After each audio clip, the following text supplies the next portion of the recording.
Hello, my friend. Welcome back to another episode of Speak English with Sophia, your cozy corner of the internet, where learning English feels natural, warm, and just a little magical. Today, we're going to talk about confidence. Not just grammar or vocabulary, but how you actually start feeling brave enough to speak, even when your English isn't perfect. Because here's a little secret. Confidence grows when you do real things, not just exercises from a textbook, but walking into a coffee shop and ordering a drink in English, or sending your first message to a native speaker, or watching a movie without subtitles and understanding the feeling of the scene. So if you've ever thought, I know the words, but I'm afraid to speak, then this episode is for you. I'll share 10 simple, powerful, real-life ways you can build your English every day, even if you're busy, even if you're shy, and even if you failed before. So grab a cup of tea or coffee, sit back, and let's talk, just like two friends in a cozy cafe. Ready? Let's begin. Tip 1. Talk to yourself in English. Yes, really. Talking to yourself might feel silly at first, but it's one of the most powerful ways to build fluency. Here's why. When you speak out loud, just to yourself, there's no pressure, no one listening, no fear of mistakes. It's just you, your thoughts, and your voice. You can do it in the shower, while cooking, walking, or before bed. Try simple things like, okay, now I'm boiling water, or today was a long day. I felt tired after work. Tomorrow, I want to wake up early and go for a run. Even 5 minutes a day builds fluency in your mouth and your brain. And guess what? The more you talk to yourself, the more confident you'll feel talking to others. Tip 2. Imitate actors from movies or TV shows. Pick your favorite TV show. One with clear, natural English. It could be Friends, Modern Family, Brooklyn Nine-Nine, or The Office. Now here's what you do. Pick one short scene. Watch it 3 to 4 times. Then mute it and try to say the lines just like the actors. Match their tone, rhythm, and emotion. This is called shadowing, and it helps you sound more natural, improve your pronunciation, and feel the music of English. Let's say you hear Joey from Friends say, "How you doing?" You try it, out loud, repeat it, act it. Even if you mess up, good. That's practice. One day, those phrases will come out naturally, like your native language. Tip 3. Keep a daily journal, but make it emotional. Writing is powerful, but not just any writing. Write how you feel. Don't worry about grammar or perfection. Just express. Example. Today I felt nervous. I had an interview in English. I was afraid I would forget everything, but I didn't. I smiled. I made mistakes, but the person was kind. This kind of journaling helps you remember new vocabulary, think in English, and build emotional connection to the language. Write 5 to 10 minutes a day. Even short sentences help. Your journal becomes your best teacher. 1. Use a tracker. Make a simple chart. Draw boxes for each day. Monday, Tuesday, Wednesday.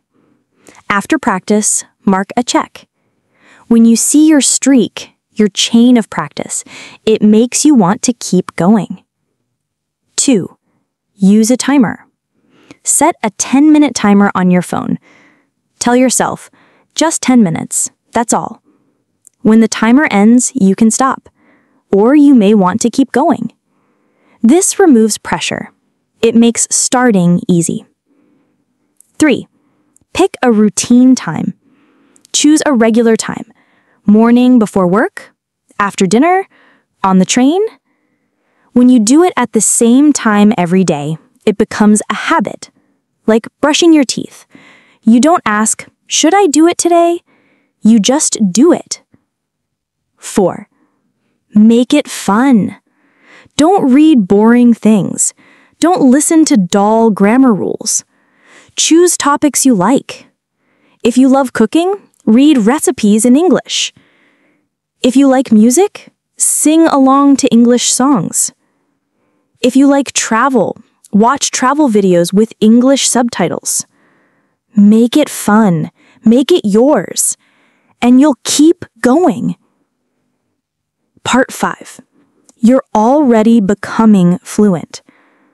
Now, let me tell you something important. You don't need to be perfect to be fluent. Fluent doesn't mean never making mistakes. Fluent means you can express yourself.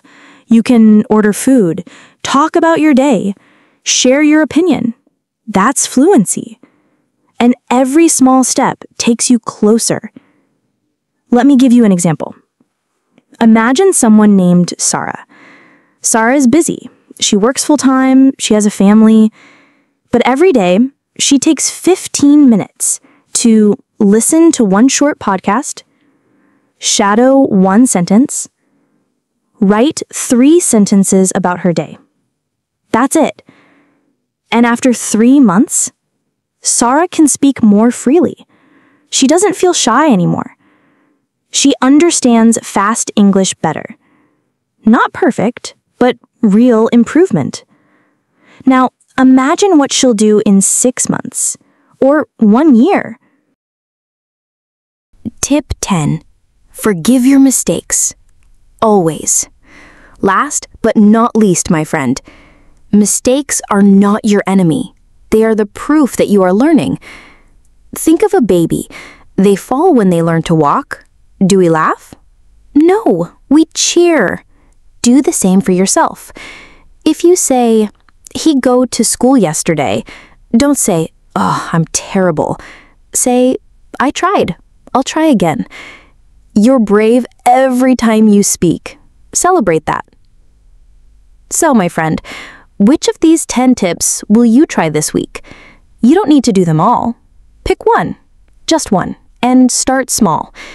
Maybe tonight you write 1 journal sentence, or tomorrow you watch 1 English scene and shadow the lines. Maybe you just say hi to someone new.